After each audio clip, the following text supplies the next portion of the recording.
Good evening and welcome to another episode of Unstoppable Overcomers. And I'm your host, Dorothy O'Dell, for this evening. Before we get started with our amazing guests, I just want to give a shout out to our first sponsor of today's show, which is definitely Cast Magic. Cast Magic is one of those tools that if you are a podcaster or a coach, this is a tool that you absolutely need. So definitely get your free trial today. I swear it takes literally 10 hours a week off my time to get my social media content out to everybody with this amazing tool. And it's great for coaches as well because it even helps with different projects that they have. So definitely go sign up today, get your free trial, and tell them Dorothy sent you. With that, I bring to the stage Nancy Lee. Welcome to the stage, Nancy. Hi, Dorothy. Nice to see you again. Good to see you. So for those of people that are just tuning in that have no idea who you are, I like to have people, instead of reading a bio, I like people to just tell us a little bit about themselves first before, we get into their overcoming story. So if you could share a little bit about yourself and then we'll go from there. I'll focus on what I'm doing now. I actually am a coach, so your ad beforehand would probably be very useful for me. I'm a coach who helps high-achieving professionals who struggle to be authentic and feel connected in their relationships. So, for example, they're very strategic and logical, but you can't strategize your emotions, right? You can't problem solve your relationship away. And what I do is ground them in their inner connection, because outward authenticity can only happen when we're inwardly grounded. And I give them some toolboxes and tools in their relationship toolbox so they could fully show up in their relationships. And what made you decide to go into coaching? Oh, that's a long story. We can. Wow. Yeah. We have an hour. Yes, we do. So I think part of it goes back to the background, right? So I'm actually born and raised in the U.S., actually in Brooklyn, New York specifically. But my parents were immigrants from China. They were escaping the Cultural Revolution in China under the Communist Party, where lots of people died from starvation, and they came here, and we were a low-income family. I was the first in my family to go to college. My parents don't even have an elementary school education. And I guess for me, the whole thing about authenticity was hard for me because in Asian culture, we revere the elder. There's a lot of hierarchy. You know exactly where you sit in the system. And then I go to school and it's like, you can be independent. You can be whoever you are. And, and I was like, how do you reconcile this? And who is the true Nancy? Is it the Nancy that's the filial piety daughter who really respects and likes Asian culture, Chinese culture, but is it also the Nancy that's really excited about the freedom and the imagination and creativity of the American culture, right? And then that authenticity, questioning of the self, continue into college, because being first in your family go to college, there's no one to help you, right? So I went to the University of Virginia, and I felt like a fish out of water. I was like, I don't know that there's another world out there that's not in Brooklyn, New York. I heard crickets for the first time in my life. I was like, what is that? Because I was used to sirens and buses and yelling and honking in Brooklyn. And I was like, what is this other noise? And then in the workplace, also very interesting, because if you think about the US system or corporations, you treat your managers and people above you like a peer, but they really have power over you, right? Right. They could fire, hire, determine what projects you have, your promotion and such. So how can one be authentic in this environment when you're like, oh, I don't even know the rules of the game, right? I have to learn all these different systems. So that's why I'm passionate about helping people, because it took me a while to find my own authenticity and actually bring it to my workplace, which I was a business consultant before I became a coach. And I had a really wonderful manager and team that fully embraced who I am and the gifts I brought to the table. And I see my website flashing below, so thank you. You're welcome. You're welcome. Yes. And I hear that a lot in the Asian culture. I have an aunt who married her Chinese professor out of York University in Toronto. And of course, she spent the last 20 years or so in Hong Kong with her husband and her family. And, she speaks of that culture. And so very much different from what we grew up in. But I mean, uh, and of course, with her kids, there things a little bit laxed, because they have the Canadian culture mixed with the Singaporean culture. So it's really it's quite the dynamic. And you're right. I've heard so many stories of the kids having huge backpacks because they're trying, bringing home all their homework and things like that. And the kids, it's in embedded in that culture to overachieve. Um, Yes. you know, Yes. to be an overachiever. And so I've heard so many stories, and I'm just like, my heart goes out to these poor children that they can't just be children. Right. And I get what you say though about, who really is Nancy, because Mhm. as myself, as being the oldest daughter, grandchild, everything in my family, I had expectations set on me that weren't on the rest of them, or so it Yes. felt, right? And so, it took me decades to find out exactly who I was. And there's still moments that I'm like, okay, is this really what I want to do? Uh, Exactly. so I get you. You Yeah, spend decades in a career and then you're like, what the hell am I I doing? know. Then that's where we clicked, right? When we first met each other, and then we had a chat. So in a way, my story is actually a story of any immigrant child, if you think about it, right? But what's interesting is that you and I clicked, and you're like, "Come be on your show about overcoming," and I was like, "Wow, really?" Because when we're in the community, and it's normalized, right? We don't realize that our story can be special, and that somebody else won't know that this world exists, right? That as a child, I had to English is my second language. I was speaking Cantonese at home because my parents to this day don't speak English well. So, and then when I got to elementary school, I was in ESL, which is English as a second language. I was already a translator as a kid. And sometimes I was like, oh my gosh, am I even translating these things correctly? I hope I don't mess it up because there's ramifications, right?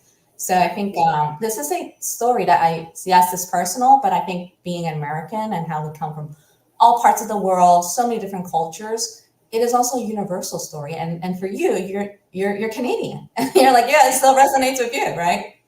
Yeah. Yeah, exactly. And, I think it doesn't matter where you come from or if you had parents that immigrant. I believe that we all face certain challenges. And Mhm. you're right.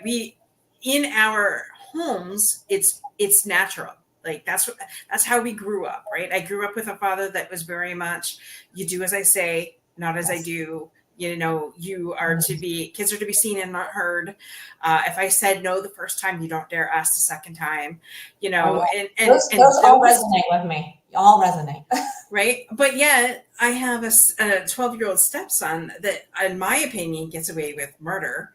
Highway robbery is what I would say in my house, because that's his dad was different. Like he was the youngest, Mhm. only son, and the youngest of four children. So hello, the baby and only male. Like he didn't Yes. have to do anything growing up. The girls Yeah. talked for him.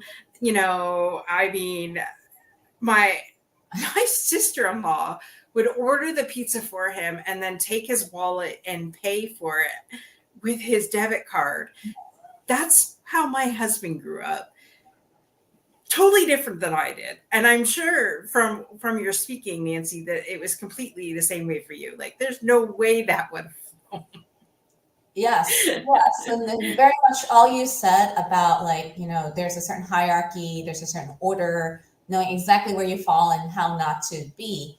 I think I had to overcome that to be like to actually be successful or actually to get along Americanized culture. That would like put me in a certain way, right? And be perceived a certain way. So I had to learn to break out that shell. And in a sense, it's overcoming some cultural aspect, right? Some gender aspects, and also socioeconomic, right? At the end of the day, certain people, in certain socioeconomic classes, you act a certain way because like I can't afford that, or that's not within my reach. So I think for me, the overcoming is also knowing that education was the key, was the ticket out of the poverty. And even though neither of my parents were educated, they put such high emphasis on education. And I did well in school. I just loved reading. I was a math and science kid. But then, like, what's interesting is that it is both the tool, but also it could be the thing that kind of cages the person, right? It's a tool for me to get out of poverty, but also became the cage that I was used to. Like, I need to act a certain way and do a certain thing.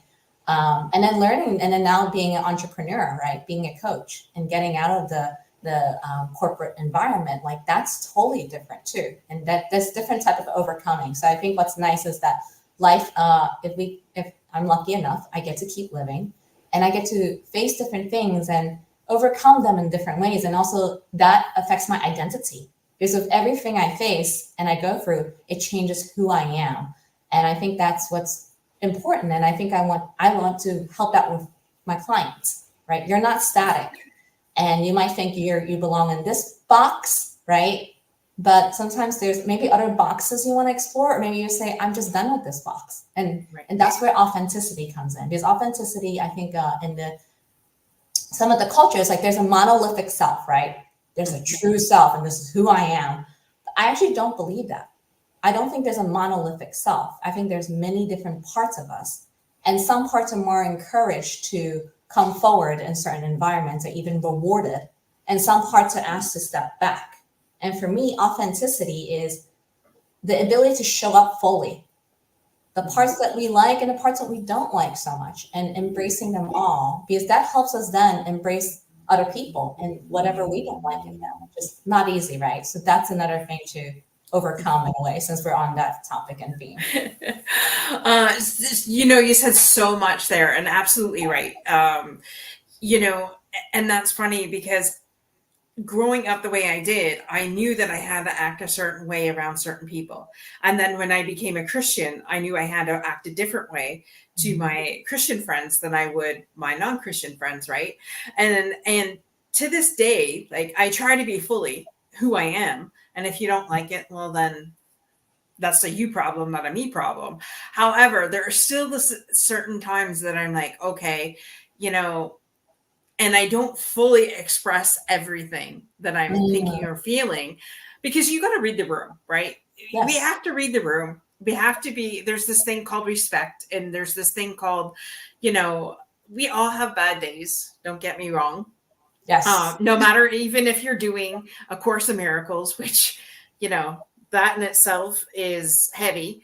But when you're learning that at the end of the day, everything boils down to love and just being 100% love to everybody and everything, it's just like, wow.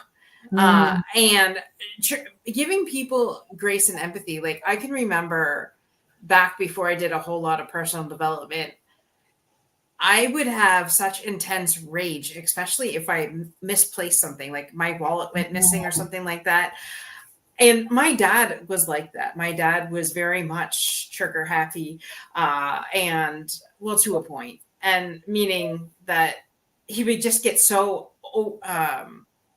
anxious and overwhelmed at different things, especially trying to deal with the government, not one of his top things. And so growing up in that environment, I had those things until I realized, wait, that's not how I want to react to different things. Yes. And so now I've made a conscious effort to say, wait a minute, okay, that's the old way of doing things. The new way of doing things is not to go off at the handle, to just take 10 deep breaths, or however many I need, and just be in the moment and be okay with what's happening around me in the moment.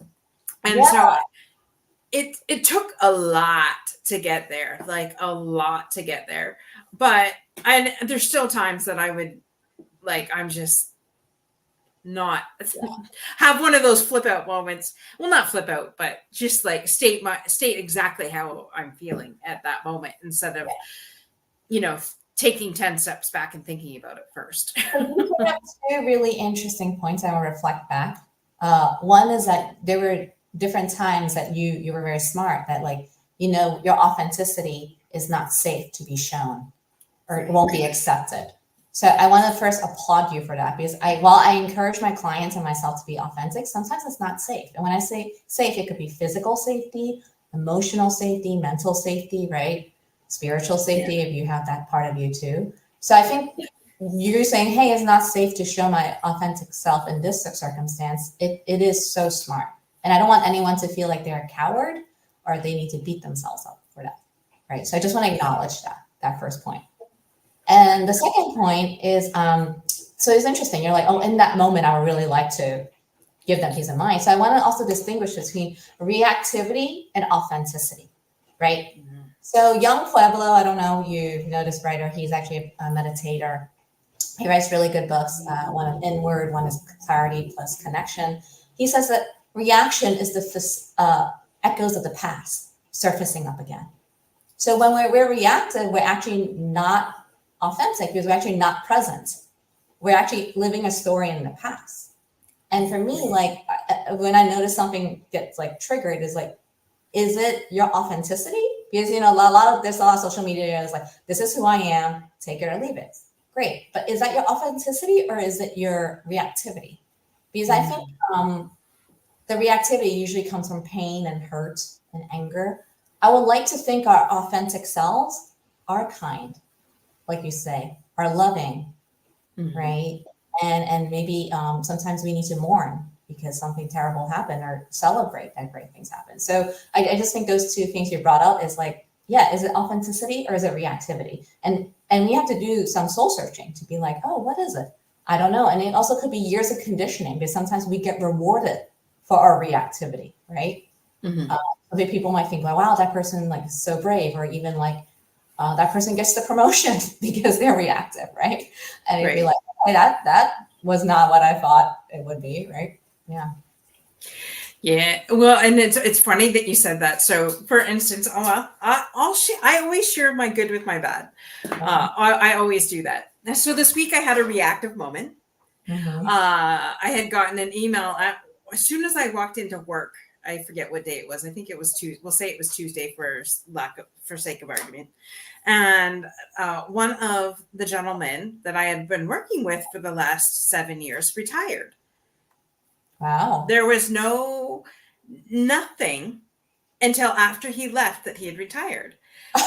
Keep in mind, this gentleman changed my life completely on a certain thing. He made one statement in the hallway 4 years ago, which completely changed my way of thinking.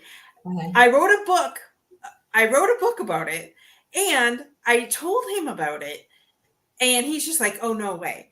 So anyways, this gentleman retires, and we get the announcement, and the first thing, there was this intense rage that just bubbled up inside of me. And I'm just like, are you kidding me? And to the point, I reached out to HR and I said, seriously? Like, I get it that we don't want to announce when we fire people, but when somebody retires, you can't tell us about it. Yeah. The man left on Thursday. You're now telling us on Monday or Tuesday that this happened. Like, I'm like, seriously. And anyways, make a long story short, some people who had the information didn't put it out for whatever reason. And I said, well, that's fine. I'll go out on LinkedIn and I'll find this gentleman and I'll track him down and I'll wish him well in his future endeavors. And so, but I had to take a hard look at it. And I'm like, why am I so bothered by this? Like, seriously, why am I so bothered by this? And I know that they don't like really saying when people leave. I get it, whatever. The industry we're in, there's a lot of it coming and going. And I'm like, okay. But anyhow, and what it boiled down to is once I took a look at everything was, okay, here we go again. I'm left in the dark, right? And, I would have loved to have expressed, again, or at least said, good luck, Yeah. Well done. I can hear your disappointment. Yeah. And your sadness and also like anger. Like, hey, like you left us out in the dark and and this like tension. I totally get like you just have such a need to celebrate him and to let him know, like to be seen and known that like you changed my life, right? Yeah. So I think like this amount of awareness, it takes a lot to build on, right? Like you mentioned. It does. It does. And then I had a conversation with a mentor of mine, and of course we're doing the Course of Miracles together. So her philosophy of mine at that time did not bridge, and then so instead of causing another argument, I just chose not to respond, and not out of any anger or anything, but just out of okay, it's not in the right time or place, and let's just move on with this because I was done with it. So I didn't want to further react to the situation. Yes. And the reaction, to talk about overcoming, I think a lot of it is from patterning, wherever the patterning comes from, whether it's like childhood or a way we have to act. But I think in the moment of being present to like, oh, I'm becoming like this, and it's part of the pattern. I think even becoming aware of patterns is huge, because it was funny. There's like somebody who said like, oh, I don't want to be disillusioned. Right. And then this teacher is like, do you want to stay in illusion for the rest of your life then? Like if you say, so this being disillusioned is painful in a certain way, or can be, but then you imagine being in illusion your whole life. So it's kind of like the Matrix. Do you want to take the red pill or the blue pill situation? And knowing that it's possible, but also some of the work, right? So I don't know, I'm trying to go back to your overcoming theme, because it's like there are two pills. There's always two pills for us to take in the Matrix. Yeah. Right? Which one do you want? So, and knowing that like if you take this pill, you have to do some work. Another pill, you go back into subconsciousness and like keep going along your life until another thing comes up and then adds more to that pattern, and eruption happens again, right? So being aware, it takes a lot of gentleness. So that's why I believe when we overcome, we can't overcome with harshness. And the way I do it is that I help people connect to themselves in a much more compassionate and gentle way, which is through their inner child. Right. And I first want to define it, because inner child is a very popular lingo in some cases. And some say like it's the hurt younger you that you want to go back and rescue. I am not a therapist, not going to talk about your family history and what your childhood damages, because that would be unethical of me. I'm not trained. Some people say the inner child is this like really best time of your life and you want to recapture it. I don't believe in that. So for me, the inner child is, if we were truly to be well taken care of and nourished, there's just these qualities that naturally bubble up. And I think when we connect to that, we really have strong interconnection, and then we could be fully know ourselves and bring the authenticity to the relationship. Because I think a lot of times we tend to overcome with a lot of harshness, right? Like, why am I so stupid? Why am I such a mess? Why are they so terrible human beings?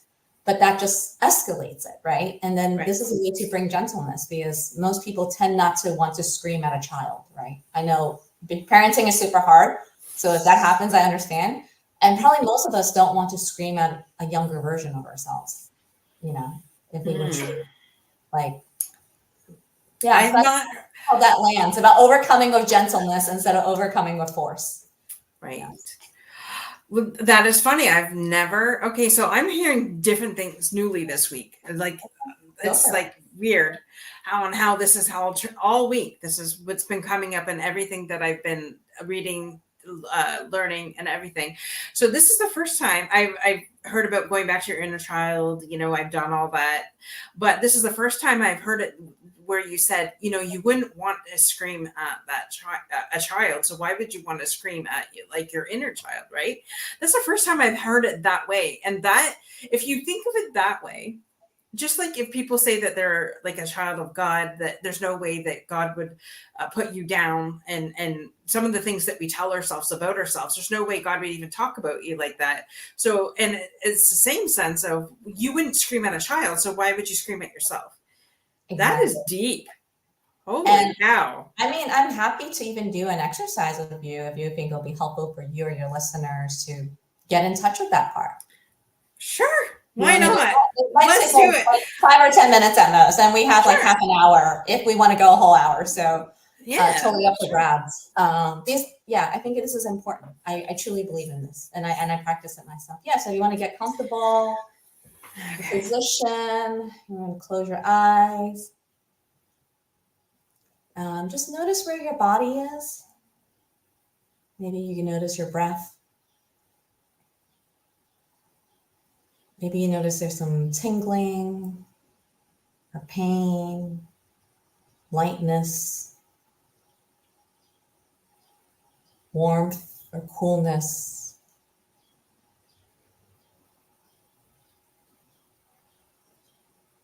Whatever you're noticing, you don't have to fix it. Just let it be.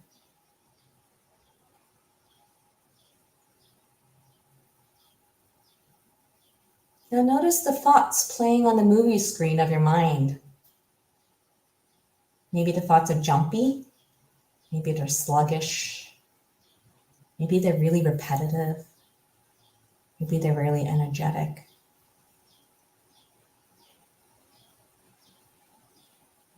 Just notice your thoughts.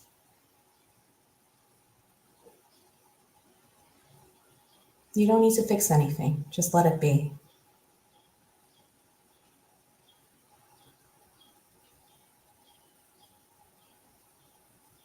Now turn to your emotions. Notice your emotions. Maybe you're tired, curious, interested, bored, hungry.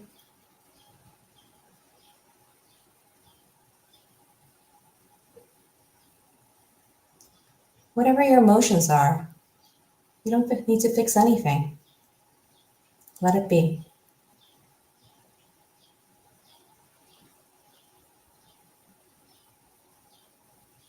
So now that we're settled into our body, thoughts, and our feelings, from this place, I invite you to bring to mind a younger version of you. A version of you that's nourished and well taken care of. Could be at any age, maybe a baby, maybe a teenager, maybe elementary school age, middle school age. Someone, a version of you that's just nourished and well taken care of. Nourished and taken care of. And if that's hard for you, is there a child in your life? A friend's kid or your kid or a cousin? Bring that person to mind. And if that's also hard, then maybe bring a pet to mind. I want to give you options because we're all at different places in our life each day. But a young being that's just nourished and well taken care of.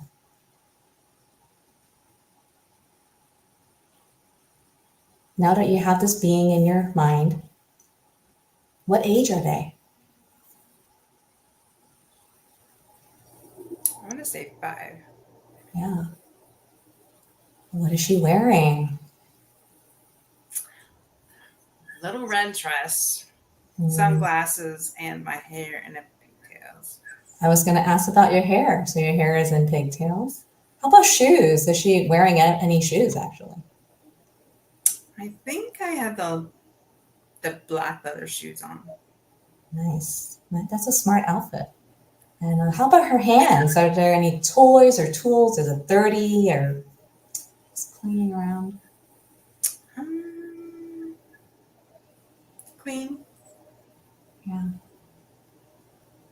And how do you feel when you're with this little Dorothy? Notice your feelings. Happy, content, peaceful.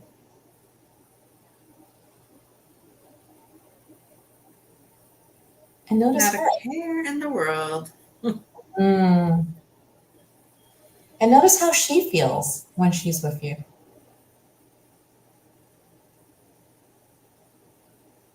Happy. Yeah. And see if there's anything, ask her, is there anything you would like to do with me? Little Dorothy, is there anything you would like to do together? Swim. Swim, okay. And let's go swimming. I don't know if you're swimming in a sea or a lake or a pool.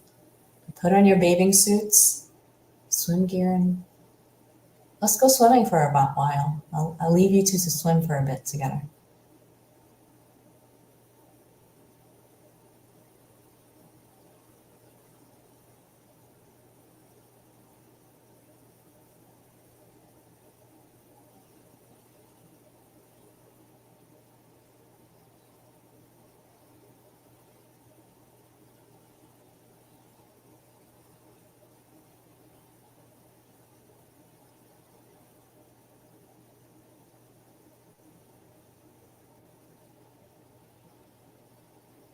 Yeah.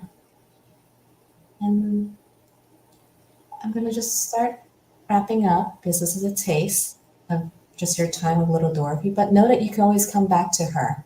She's always there, and she is nourished and well taken care of. But before we leave, ask her if she has any requests of you.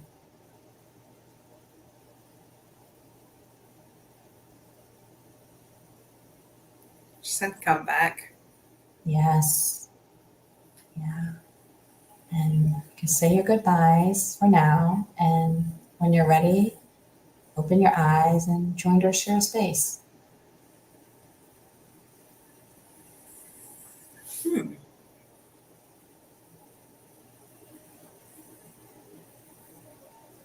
Yeah.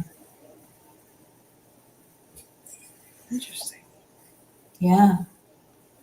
So it's funny because one time I told people what I do, a person I did, and she's like, I'm an extrovert. I don't need to do any of this work. I was like, oh, interesting. I could see where being extrovert means you get along with people well, or you're, more, it make friends easier maybe than an introvert. But regardless if you're an introvert or extrovert, I'm sure when something doesn't go well, you could probably speak to yourself pretty harshly. I'm willing to bet money on this. And I'm a very conservative person financially. I don't like to go to casinos. Right. So I think, again, the overcoming is that, especially if we have a hard background, we try to tend to muscle through. We're like, oh, we gotta work harder, play harder. I gotta stay up and study all night. I gotta do this all nighter, right? At work, so I get it accomplished. I'm gonna push harder, and it works. It works beautifully until it doesn't. And the overcoming is when my clients hit the wall, and the wall usually is things that you can't use logic or problem solving to do. So, for example, a breakup.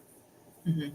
Reason like, wow, I'm still crying even though it's been months, or having a really difficult manager or client that their livelihood depends on, or even a transitioning to a caretaker role.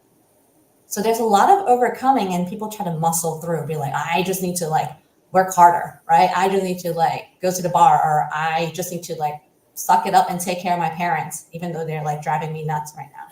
So I think in this way, working with me is a different way to connect to ourselves and know we can overcome with gentleness in this case. So that's why I'm really encouraging your listeners to be like, we're so trained to use a certain way, and when it works and we've been rewarded for it, we keep using it. When you have a hammer, then everything's a nail, right? There's so many more tools in our toolboxes that we can go with. And I hope little Dorothy is giving you a taste of that. Absolutely. And well, that's funny because we've had the conversation last week. I was out.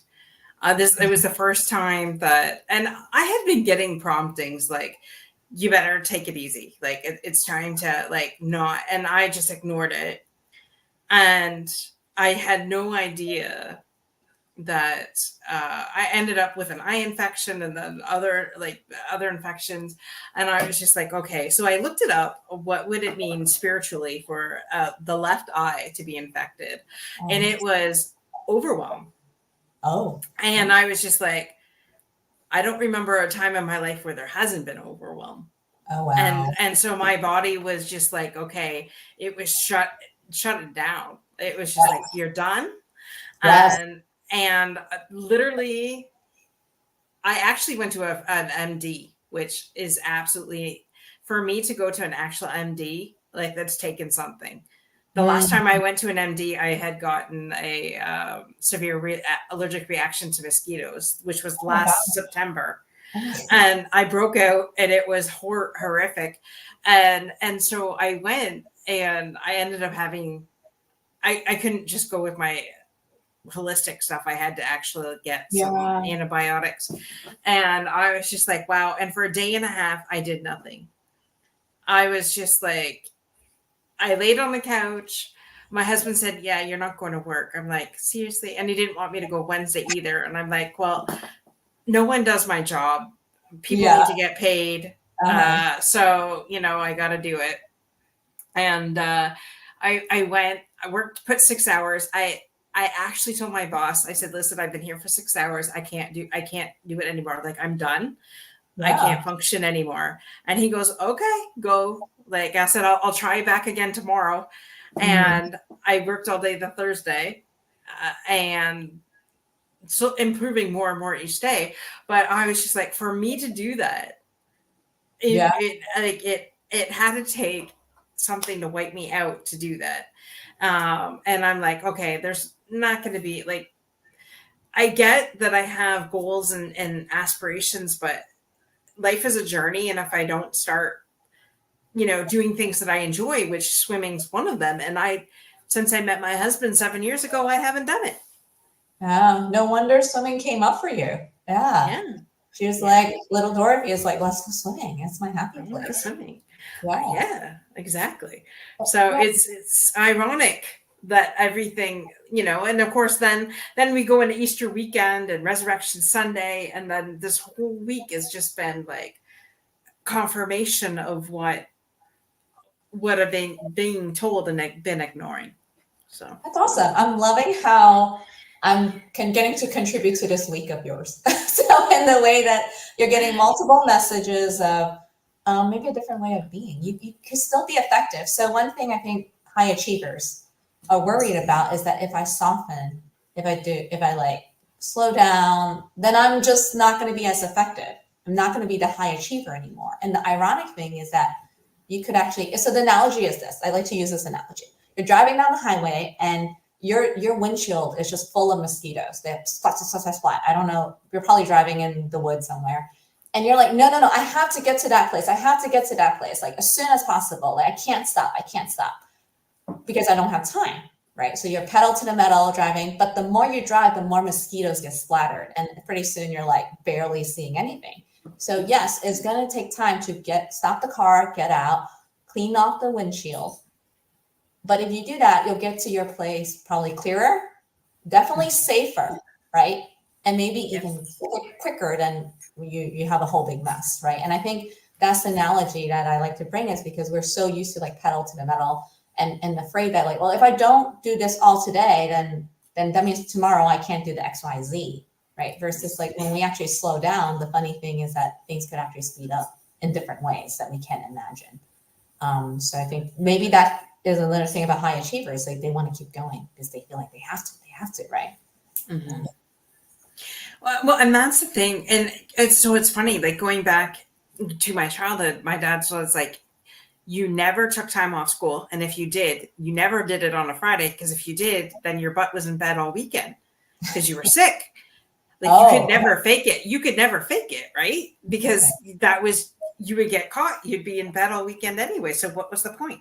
So we would go to school half dead. I've gone to work like half dead at certain times. My boss is like, what are you doing here? And I'm like, because my dad's and I had to get to work, right?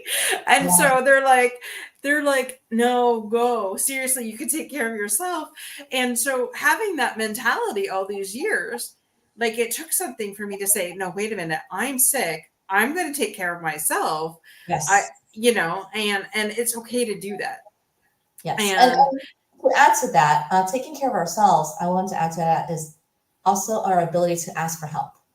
I think a lot of overcomers don't know how to ask for help. So in my case, how can I ask for help when literally it is my parents asking me for help to translate, right? So like, it feel like, well, the buck stops here. I can't ask for help. And that reinforced my pattern of like finding it hard to ask for help because it's also a sign of weakness sometimes in our culture, right? Mm-hmm. So how can I do self-care when I have all this thing to do? Well, the thing is I'm not needing to do it all by yourself. And there's not a trust in that like, oh yeah, people will help me out and it's okay. And also like some things don't need to be done and the universe won't explode. That's another belief system that we're like, oh my God, if I don't get this done. So yeah, again, overcoming, I think we could overcome in a gentler way. We could come and overcome together with help and also in a more strategic way, right? Because when we overcome all by ourselves, it feels like I'm all alone, it's me against the world. And that's a pretty lonely place to be in. And it also doesn't allow authenticity because if I show weakness, then I'm done, right? Versus if I could ask for help, if I could slow down, then it allows more spaciousness for that. Yeah. 100%, and that's funny because historically that wasn't something that I could do. I couldn't ask for help because everybody came to me. So Yes. I get Yes. that, right? And same with yourself, you had to help your parents. But then my girlfriend says, I even had to have people host my show last week, which was something for me. I don't allow just anybody to host my shows, right? Mhm. And so I reached out for right away. I'm like, can anybody do it? That I have an inner circle that I would trust them with my life and have. Yeah. And I'm like, you guys, can anybody step up and help? So of course, my partner Kimberly did that for me last week. And so that was absolutely amazing. And she says, by taking care of yourself, you asked for help and you showed, well, wait a minute, we can help you, and people are in your corner, right? And Yes. so that is huge, and Right. I think with anybody, just asking for that help. And my mom always had the saying, never ask for help because people are going to want you to do something back. And I'm just like, Okay. and I'm just like, but you know what? I'm the type of person that would anyway. So who cares? Just ask for help. Yeah. So let me And ask you this. When someone asks you for help, what yep, goes on for you? it's no questions asked. What do you need? Okay. So it's interesting because you're willing to help somebody. Mhm. Your inability to ask for help maybe is that you don't think they carry the same attitude as you do about help, right? So it's really interesting. Many times we're willing to give, but we're not willing to receive, right? I'm willing to receive now, but it took Yes. something to get to this place. Yeah. Because the old tapes were, somebody's going to want something from you, or somebody, they'll take advantage of you. Well, if you can't allow somebody to take advantage of you if you don't allow it. Yeah. So that's Yeah. that's great. Question thing. Have you ever heard of Adam Grant's Give and Take? His book. No, but I will So write that down. he's a business professor. Very quick read. His a book that put him on the radar, and since then he's done a lot more. So he said in the workplace there's three types of people: giver, taker, and I forgot what's the last one. Basically, it's a tit for tat, like Mhm. reciprocator. I forgot what is the last. Clearly, it's been a while since I. Let me ask you this: matcher, giver, takers, and matchers. Let me ask you this: who do you think does the best and the worst long term in a job or being successful? Givers, takers, or matcher? Who do you think does the best and who do you think does the worst? So let's go with the best first. Who do you think does the best long term? Givers, takers, or matchers? Matchers. Okay. And who do you think does the worst long term? Givers, takers, or matchers? Takers. Okay. So the answer, again, he did his study. I'm sure you could challenge it if you want, but the book says that the people who do the best are givers. The people who do the worst are also givers. So it's about how you give. So the reason why the givers are doing the worst is they're kind of what you said, like they get taken advantage of, people use them and then let them go. Not a great environment to be in, right? But the givers long term also do the best are those who give initially, and then if they see certain things not working, then they're like, okay, I'm going to stop giving. So there's something, I guess, is called boundaries, right? That's the first thing. The second, if you're only doing this one time, you're only interacting with me one time, and I take advantage of you, then I win, right? Quote unquote, I win. I don't believe in this. But if we keep interacting, Dorothy, and I keep screwing you over, at one point you're going to be smart enough and be like, I don't want to work with Nancy anymore, right? Mm-hmm. So that's why givers, when you do it balanced well, actually could long-term be successful. But they can also be the martyrs and the burnt out people too. So isn't it interesting? It's funny that you said that, because I see that, because for decades, somebody who historically gives, they're going to come a point where, especially in the workplace, when they see everybody else not doing what they're supposed to be doing, but still getting the compensation. And here you are, balls to the wall, and you don't get you get your 17-cent raise, but so did the person that didn't do anything. They're going to come a time and place that they're going to say, screw it. And I'm just not going to do it anymore. So I totally get that. I see his point, and it makes total sense to me. Yeah. So I don't think, I like to think like overcoming, we can overcome in community. We can overcome with gentleness and kindness. Not all the time, right? Like there's discernment and there's wisdom, but that's what I want to see more of it in this world.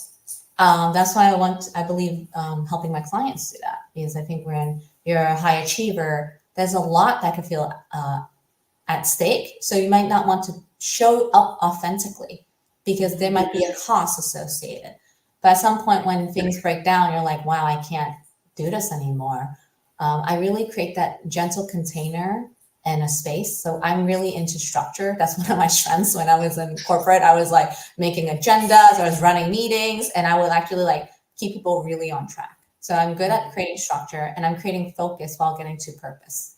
So that's where I think like we could have all of these things, and it doesn't always have to be like this harshness, right? And of course there's times I'm like, I look at those Olympic athletes, I'm like, oh my gosh, that's so amazing. That's superhuman actually. But then there are times I'm just like, okay, there's different ways of doing this, right? So I hope I'm giving you a different taste of what overcoming means to me. And I also had to learn this lesson myself. I don't know if your other people that you interview usually has a different perspective, but thank you for giving me this platform to share what I think how overcoming can be done in a different way. I absolutely love it, and I love the fact that you've used your background and your story to help others, and that is the premise of the show, was to say, okay, wait a minute, we're not alone in our circumstances. This is what I've overcome. You overcome adversity, diversity, from the background that you were in, like your family immigrating to the United States and things like that, and having to be that go-to person now to say, okay, wait a minute, I want to help others learn what I've learned in my transition from being where I were to where I was to where I am today. So I admire you for that, because a lot of people will just say, oh, screw it, let them do it themselves. They'll figure out a way. I figured out a way. So I appreciate you coming on and sharing your story. And now would be the time that we normally do the fundamentals. So Nancy, what would you say is your 3 fundamentals? Okay, so 3 fundamentals, which I've done my homework, so thanks for asking the question, is first, uncovering and focusing on what works for you. I'm just going to name them and I could dive into them deeper. First is uncovering and focus on what works for you. The 2 is connecting with the inner child is a way to connect to the self with tenderness and care. And 3, focus on the smallest next steps instead of big leaps.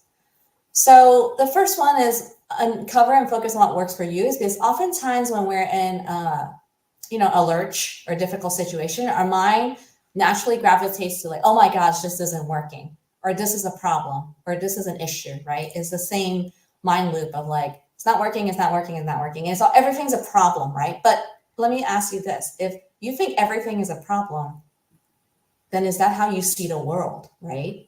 So let's focus on what does work. Out of all the things that does not, something must have had worked, right?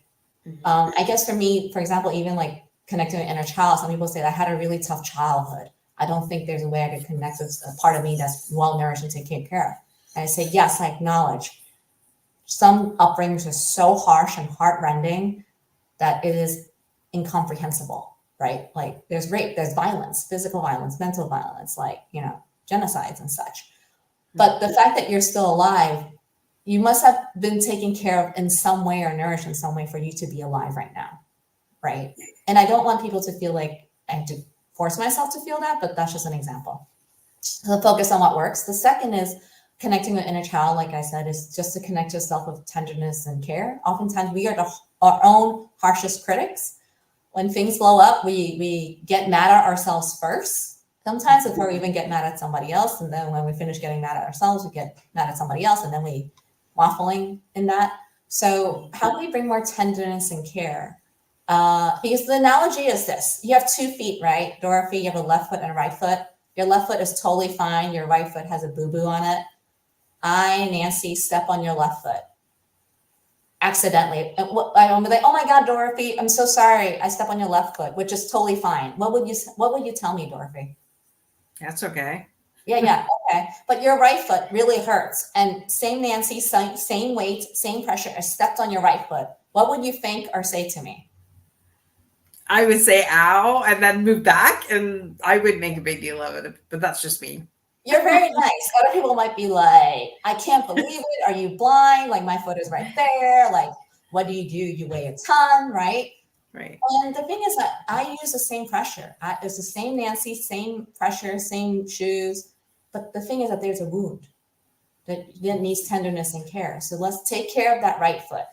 So the next time when someone steps on it, you won't be in as much pain. And the way you do it is with tenderness and care. That's why the inner child comes in.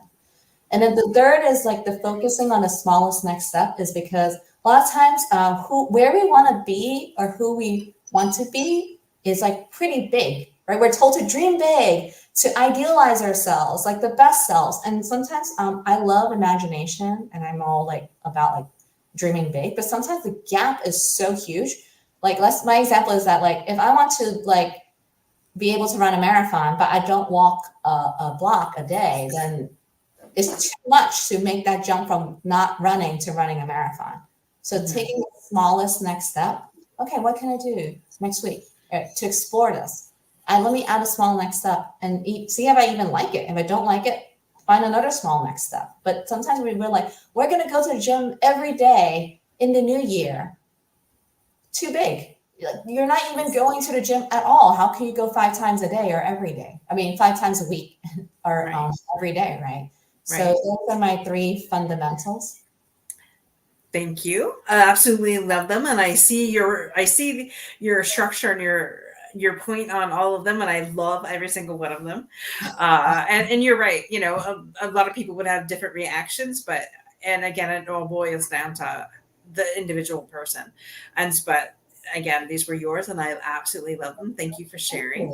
And I think it's about fit, right? Ultimately, like, if you're going to work with a coach, you need to find someone that fits for you. And if like thinking about the exercise that people wouldn't even dream of doing, it's not a fit right now, right? Mm-hmm. And all the stuff coming out of my mouth doesn't make sense, and it's not a fit. I think finding a fit that works for you right now is beautiful. And then you would change over time into something else. Like, if you talk to me like 7 or 8 years ago, like, you'll be doing this, I'll be like, no, what are you smoking? You need to go back. Like, I'm not that type of person. You need to like stop talking, right? Yeah.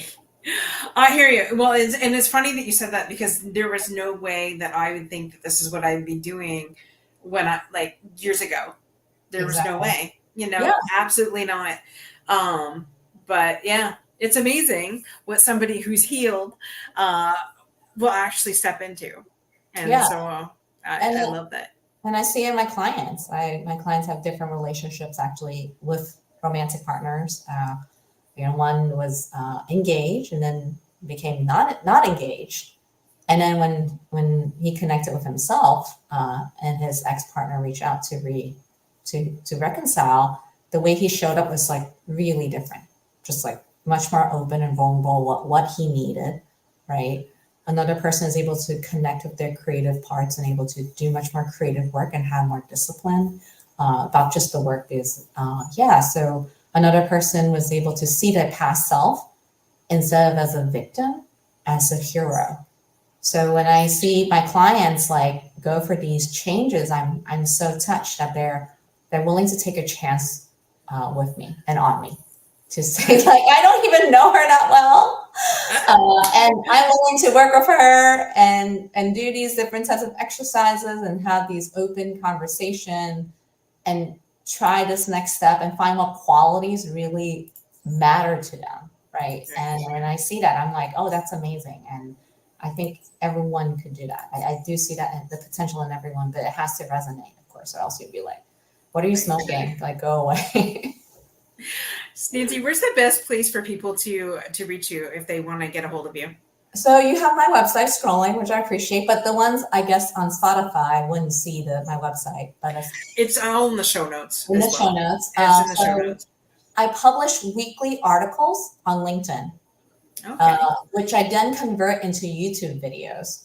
So every week I focus on either a keyhole. Keyhole is like a situation that then give a perspective. And the keyholes I'm focusing right now are three different groups of people. One is people going through breakups, just heartache, right? Whether it's from a partner, a spouse, boyfriend, girlfriend, and they can't get over it, air quotes. The second is people who are struggling with a new manager, a new client, and they feel like, wow, this is just, I used to be thought of as brilliant, and now my new manager thinks I'm not that great, right? And the third is people are transitioning to be a caregiver because a loved one, is ill, right? And that's really tough. So, and also give perspective of like what fuels a high achiever, like the difference between like a vision or a goal. We also talked a bit about is it a reaction or is it authenticity? So I explore these topics on LinkedIn, YouTube, and also my weekly newsletter. I have an Instagram, but short form is not my jam because how can you fit all these thoughts into a 1 minute reel? I don't understand, but I try, but I like the long form.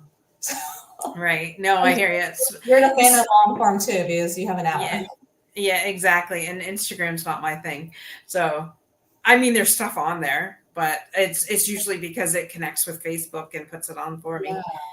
But thank you so much, Nancy, for coming on. To totally appreciate you.